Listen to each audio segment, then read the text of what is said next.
Hello दोस्तों, अभी थोड़ा देर पहले मैंने आपको ग्रामर का कुछ रूल बताया था। इम्पोर्टेंट रूल था जो एग्जाम में पूछता है उससे। क्योंकि यदि हम कोई भी हम हो आप हो कोई भी भोजन खाते हैं, खाना खाते हैं, तो यदि केवल दाल और भात दे दिया जाए तो मज़ा नहीं आएगा। क्या नहीं मज़ा आएगा? तो दाल भात के साथ कुछ सब्जी होना चाहिए था, चोखा होना चाहिए था, चोखा या फिर चटनी होना चाहिए। उसी प्रकार से ग्रामर भी वही चीज़ है। ग्रामर में केवल यदि आपको हम ग्रामर ही पढ़ा दें, इंग्लिश में केवल ग्रामर पढ़ा दें, तो उससे सेल्फ सेटिस्फैक्शन नहीं होगा। और सेटिस्फैक्शन के अलावा जो एग्जामिनेशन के दृष्टिकोण से यदि तैयारी को देखा जाए तो वो भी बढ़िया से तैयारी नहीं हो पाएगा। इसके लिए क्या करना है हमको कि ग्रामर में फाउंडेशन के साथ साथ आपको एडवांस इंग्लिश भी पढ़ाना है, जिसमें आपको वोकैब का यूज कहाँ होता है, कैसे होता है। क्योंकि वर्ड पावर आपका अच्छा होगा तभी जा करके आप इंग्लिश में अपना पकड़ बना सकते हैं। तो चलिए कुछ देर का वोकैब क्लास हमारा स्टार्ट होता है। अब वोकैब क्लास में सबसे पहला आप लोग को हम बताते हैं क्या एडम्स। तो एडम्स में क्या है कि सबसे पहला लेते हैं बेल द कैट। आप लोगों ने नाम सुना होगा बेल द कैट, ठीक है। तो बेल द कैट होता क्या है? देखो, किसी भी प्रकार का एडम्स हो उसके पीछे एक कहानी होता है, और उस कहानी को यदि आप जान जाओ तो उस एडम्स को याद करना बहुत ही आसानी होता है। इसलिए मैं आपको सारे एडम्स को किसी न किसी उदाहरण से, कहानी के माध्यम से ही याद करवाऊंगा। रटने की जरूरत नहीं है, क्योंकि एडम्स एक ऐसा चीज होता है जिसको आप जितना रटिएगा उतना ही ज्यादा भूल जाइएगा, ठीक है। तो चलिए सबसे पहला आपका हम लिए क्या, बेल द कैट। तो बेल द कैट के पीछे एक कहानी है, ठीक है। क्या है? चूहे और बिल्ली का कहानी। जैसे एक बार सारे चूहे जो हैं एक बिल्ली से बहुत ज्यादा परेशान थे, क्योंकि वह बिल्ली जो थी वह एक एक करके सारे चूहों को मार के खा जाती थी। तो सारे चूहों ने मिलकर एक प्लानिंग बनाया। क्या प्लानिंग बनाया? कि बिल्ली आती है और हमें खा जाती है मारकर, हम लोग को पता भी नहीं चलता है कि वो कब आती है, कैसे आती है। तो यदि बिल्ली सोए रहे तो उसके गले में जाकर एक घंटी बांध देते हैं, ताकि वो आए तो उसका आवाज से हम लोग को पता चले कि बिल्ली आ गई। तो इसके लिए क्या किया उन्होंने, तो उसमें चूहों का एक मुखिया चूहा था। वो बोलता है कि चलिए ठीक है, बिल्ली के गले में घंटा बांध देंगे, लेकिन ये बताइए कि बांधने कौन जाएगा? क्योंकि ये तो बहुत कड़ा काम है, जो बांधने जाएगा जग गया तो उसी को खा जाएगा। तो इसी के लिए ये होता है कि ये फ्रेज आया था बेल द कैट, कि इसको एग्जैक्ट इसका हिंदी देखा जाए तो इसका हिंदी होता है शुरू कौन करेगा, अपनी जोखिम ले, ठीक है, अपने रिस्क पर। इसका हिंदी होता है शुरू कौन करे अपने रिस्क पर, ठीक है। तो बेल द कैट, बेल मतलब घंटी, कैट मतलब बिल्ली। बिल्ली के घंटे गले में घंटा कौन बांधेगा, यानी पहले रिस्क कौन लेगा, शुरुआत कौन करेगा, ठीक है। कि इसका हो जाएगा who initiate, who initiate any activity, किसी भी एक्टिविटी को शुरू कौन करेगा, ठीक है। तो इस माध्यम से मुझे ऐसा आशा है कि आप लोग को याद हो जाएगा, ये रटने की जरूरत नहीं पड़ेगी, ठीक है। तो बेल द कैट मतलब होता है हु इनिशिएट एनी एक्टिविटी, किसी भी एक्टिविटी को शुरुआत कौन करेगा। दूसरा है, चलिए दूसरा लेते हैं blue blood. Blue blood, blue blood से मुझे याद आया कि कल आप लोग को मैं पढ़ाया था blue murder. Blue murder, blue murder में क्या था कि वैसे शाही लोगों का जब मृत्यु हो जाता है तो उसको कहा जाता है ब्लू मर्डर, ठीक है। तो शाही लोग क्या, जैसे मान लिया जाए हम लोग ये पहले हमारा भारत देश अंग्रेजों का गुलाम था, अच्छे वर्षों तक अंग्रेजों ने भारत पर शासन किया। तो उस समय जो अंग्रेज लोग थे वे लोग शाही कहलाते थे और हम लोग दबे कुचले लोग थे, भारतीय लोग। हम लोग का बहुत ज़्यादा शोषण होता था। हम लोग ऐसा मानते भी थे कि वो लोग शाही हैं, वो लोग शासन करेंगे, करते हैं। तो हम लोग का भी ऐसा मानसिकता हो गया था कि हम लोग भी उस पर आवाज़ नहीं उठाते थे।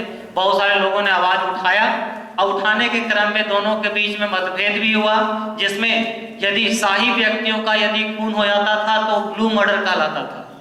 ठीक है, मान लिया जाए कोई आम आदमी भारत उस जिसमें अंग्रेज शासन कर रहा था भारत पर, उस समय भारत के किसी व्यक्ति का यदि खून हो जाता था तो उससे किसी को इफेक्ट नहीं पड़ता था कि कोई मरा नहीं मरा, उससे मतलब नहीं है। लेकिन अंग्रेज लोगों में किसी का यदि मर्डर हो गया, कोई मर गया, तो उस स्थिति में कोताहल मच जाता था।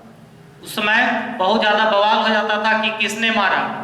ठीक है, तो वो उस समय जो अंग्रेज लोग मरते थे, मारे जाते थे, तो उन लोगों का जो मर्डर होता था वो कहलाता था ब्लू मर्डर, शाही लोगों का हत्या। अब ब्लू ब्लड होता है वही चीज शाही लोगों का, शाही लोग, यानी ब्लू ब्लड का मतलब होता है शाही लोग। ऐसे भी हमारा शाही कलर ब्लू ही माना जाता है। ठीक है, इसको कह सकते हैं हम क्या कि रॉयल पीपल, रॉयल पीपल। ठीक है, चलिए नेक्स्ट।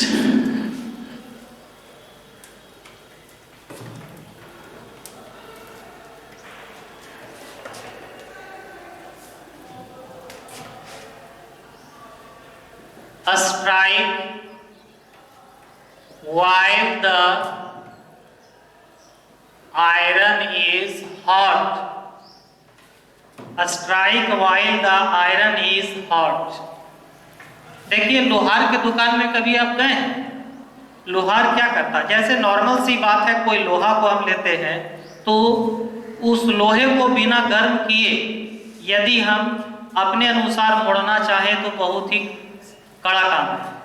लोहा टूट भी सकता है, लेकिन जब उस लोहे को गर्म करके यदि उसको अपने अनुरूप ढाला जाए तो ये आसानी होता है करने में। वही है स्ट्राइक, चोट मारना। कब? वाइल द आयरन, जब लोहा क्या हो, गर्म। ठीक है, तो strike while the iron is hot मतलब क्या होता है, सही समय पर सही काम करना, सही समय पर सही काम करना। Strike while the iron is hot. ठीक है, इसको यदि इंग्लिश में देखा जाए, टू डू समथिंग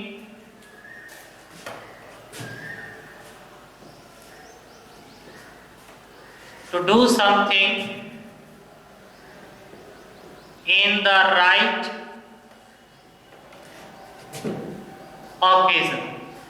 ठीक है, या फिर राइट टाइम दे सकते हैं, सबसे अच्छा है उचित समय पर सही काम करना। ठीक है, तो टू डू समथिंग इन नहीं, यहाँ एट द राइट टाइम, सही समय पर सही काम करना, यानी strike while the iron is hot, जब लोहा गर्म होता है उस समय उस पर चोट मार के अपने अनुसार मोड़ा जा सकता है, लेकिन जब वह ठंडा हो जाएगा तो उसको अपने अनुसार मोड़ा नहीं जा सकता है। ठीक है, चलिए नेक्स्ट लेते हैं, ब्लैक ऑक्स। ब्लैक ऑक्स, तो ब्लैक ऑक्स क्या है ये भी देखिए। आप लोग को मालूम है कि अपना हिंदू धर्म जो है उसमें ऐसा मान्यता है कि जब किसी आदमी की मौत आती है तो यमराज काले भैंस पर चढ़कर आता है उसको ले जाने के लिए, है ना। मान लिया जाए कि जो आदमी मरा ही नहीं है, अभी जीवित है, और उस समय उसको यमराज काले भैंस पर चढ़ा हुआ दिख जाए तो क्या होगा उसका हालत? उसका हालत होगा कि उसका किस्मत खराब है। यानी ब्लैक ऑक्स, ऑक्स मतलब बैल, ठीक है, इसको भैंस मान लो। ब्लैक मतलब काला, ब्लैक ऑक्स मतलब होता है मिस फॉर्चून, मिस फॉर्चून। ठीक है, दुर्भाग्यवश, दुर्भाग्यवश। ब्लैक ऑक्स मतलब मिस फॉर्चून, दुर्भाग्यवश, ठीक है। तो यहां पर ब्लैक ऑक्स का मतलब होता है मिस फॉर्चून, ठीक है। चलिए नेक्स्ट लेते हैं, to play fast and loose. To play fast and loose, समझिएगा क्या है। ट्रैफिक नियम के अनुसार क्या कहा जाता है कि गाड़ी जब भी चलाएं, फोर व्हीलर तो सीट बेल्ट लगा के चलाएं, मोटरसाइकिल जब भी चलाएं तो हेलमेट पहन के चलाएं, जूते पहन के चलाएं, है ना। लेकिन कभी ऐसा भी होता है कि जल्दबाजी में हम पटना निकले और सीट बेल्ट लगाना भूल गए, अब वहां पर गाड़ी रुकवा के फाइन कर दिए, है ना। तो और सीट बेल्ट तो हम लगाए ही नहीं, सपोज अभी पटना जा ही रहे हैं, सीट बेल्ट नहीं लगाए हैं और गाड़ी पूरा स्पीड चला रहे हैं, यानी हम लापरवाही कर रहे हैं कि नहीं कर रहे हैं। वही चीज है ना, to play fast and loose, यानी कि बहुत फास्ट ड्राइव करना, खेलना और सीट बेल्ट ढीला रखना, ये कहलाता है रैकलेस। रैकलेस का मतलब होता है क्या, लापरवाह, लापरवाही, ठीक है। तो to play fast and loose मतलब क्या, गाड़ी बहुत फास्ट चल रहा है और वहां पर हम सीट बेल्ट लूज रखे हैं, यानी हम लोग क्या कर रहे हैं, हम लोग वहां पर लापरवाही कर रहे हैं, रैकलेस कहलाता है, ठीक है। तो to play fast and loose is called reckless, लापरवाही, ठीक है। केयरलेस, हीडलेस, बहुत सारा इसका हिंदी अर्थ हो सकता है, केयरलेस भी होता है, हेडलेस भी होता है ना। इसका एंटो भी बहुत सारे होते हैं, एंटो देखा जाए इन सारे का, एंटो हो जाएगा attentive, meticulous, attentive, meticulous, watchful, watchful, vigilant, ये सारे साइनों हैं। जितने भी वर्ड ये बता रहे हैं हम, ये सारे एग्जाम में पूछा हुआ है, इन सब से क्वेश्चंस बार बार एग्जाम में पूछता है, इसलिए सारे वर्ड को भी याद रख लीजिएगा, ठीक है। चलिए नेक्स्ट देखते हैं, throw down the gauntlet. Throw down the gauntlet,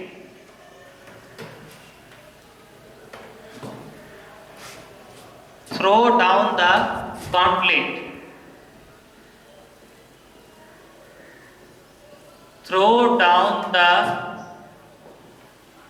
gauntlet। throw down the gauntlet क्या होता है जो समझना है, ठीक है।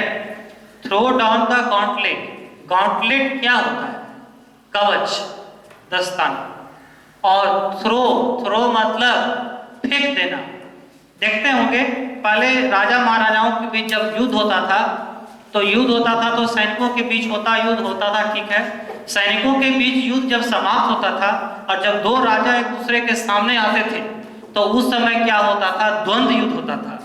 और उस द्वंद्व युद्ध में क्या होता था कि दोनों एग्रेसिव हो जाते हैं, और एग्रेसिव होकर क्या करते हैं, जो युद्ध के दौरान जो कवच पहने हुए रहते हैं उसको खोल देते हैं और खोल करके एक दूसरे से द्वंद्व युद्ध करना चालू कर देते हैं। तो वो ऐसा सिचुएशन है जहां जब लोग बहुत ज्यादा आक्रामक हो जाते हैं, ठीक है। यहाँ पर थ्रो मतलब निकाल कर फेंक देना, द गॉन्टलेट क्या, कवच, जो पहने हुए हैं वे सारे कवच को, ठीक है। तो थ्रो डाउन द गॉन्टलेट होता है हमारा कि जब किसी भी प्रकार का द्वंद्व युद्ध होता है, तो द्वंद्व युद्ध में सारे राजा जो है सैनिकों के द्वारा लड़ते हैं, और लड़ने के बाद जब एक दूसरे के सामने आते हैं तो उस समय एक दूसरे का अपना अपना कवच ये लोग खोलकर फेंक देते हैं, एक दूसरे के साथ द्वंद्व युद्ध करते हैं। तो द्वंद्व युद्ध करते हैं मतलब एक दूसरे को चैलेंज करते हैं। तो थ्रो डाउन द गॉन्टलेट मतलब होता है टू चैलेंज, टू चैलेंज, इसका हिंदी अर्थ होता है चुनौती देना। ठीक है, तो इसके साथ आज मैं अपना वोकैब का क्लास समाप्त करता हूँ। इसी तरह से मेरे वीडियो पर बने रहें, उसको लाइक शेयर कर दें, सब्सक्राइब सबसे पहले कर दें सभी लोग। और इसी प्रकार से आपको मैं प्रतिदिन अपना वीडियो थोड़ा देर का लगभग 1 घंटे का आपका जो फाउंडेशन होता है उसका, बाकी 15-20 मिनट अपना वोकैब का देते रहूँगा। शुक्रिया।